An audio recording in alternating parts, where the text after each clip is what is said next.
Hello, I'm Brigantia Blackbird of Blackbird's Brew. Happy Thursday. Let's talk about rekindling romance.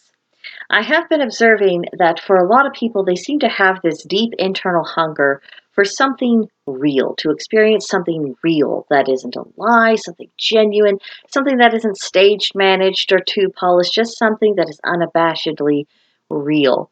So it may seem contradictory to then turn around and advocate for the return of romance. Because hasn't the argument been made time and again that the very idea of romance contradicts reality?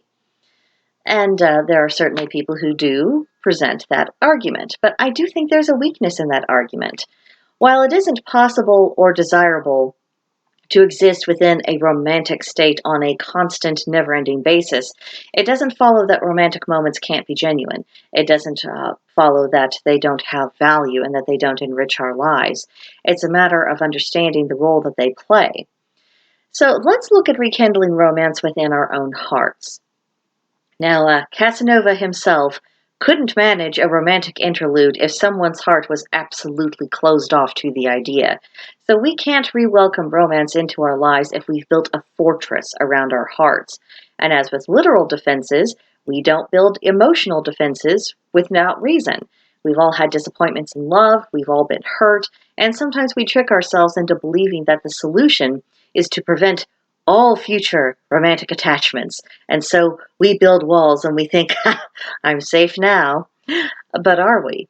Because the reality is that we've only made things difficult and awkward for ourselves the next time we fall for someone. Human beings are emotional creatures. Even the most rational, logically oriented person still has a heart and still has human emotion. So it is going to happen at some point. Now, I don't advocate throwing caution to the wind, but there are benefits to deconstructing our walls and becoming more emotionally balanced and allowing ourselves to heal from past hurts. It opens the door for hopefully what will become a lasting romantic relationship in the future. Now, let's talk about rekindling romance within existing relationships. Because even the healthiest relationship between the most compatible people is going to have its peaks and its valleys. Sometimes the realities of daily life take the romance out of even the best of relationships. And let's be honest, rekindling the spark can be more difficult and more awkward than the process of actually getting together was. Embarrassment can be a factor that prevents people from trying, as can anxiety. Because the worry is always, well, what if we can't get that spark back? Then what? Because that's a whole other can of worms that if you haven't already made the decision to end the relationship, you're not even wanting to look at that. So probably the best approach to bringing back that romantic spirit within your relationship is to, be a little mischievous, shift into courting mode. Don't rely so much on how you managed to catch that person's eye to begin with, because they've evolved since then, and so have you. Think about how you would set out to seduce your partner if you just met them today. Plot and scheme little ways to make their lives a bit easier, a little bit better. Slowly become more affectionate, more playful with your words and the way you look at them and your body language.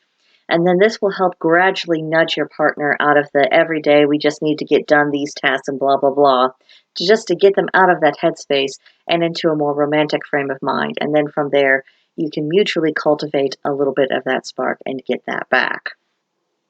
Finally, let's talk about rekindling our sense of romance towards life in general.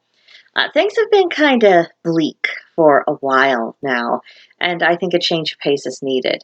And again, this is not about ignoring reality, but it is about visualizing better possibilities and doing what we can to sow the seeds for those possibilities to later come to fruition. So, in order to do that, there is a need to have a genuine love and a sense of wonder about existence itself, and that requires looking beyond the doom and gloom that we see projected towards us out on the everyday and seeing what's good, what endures, what can last, what rejuvenates. And of course, nature itself is a great healer in this regard. It may take time, but nature always recovers. It adapts and it always wins in the end.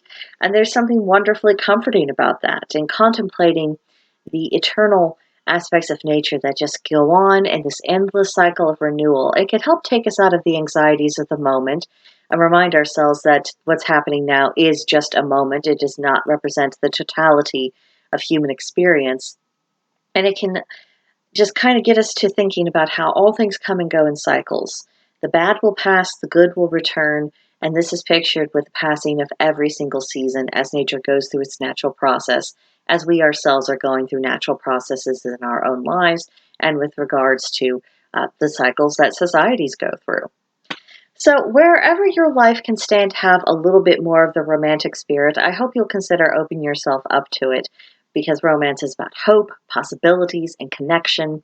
It allows us to dream, to break out of dullness, and adds just a little bit of sparkle to our lives, and I suspect that's something many of us could use.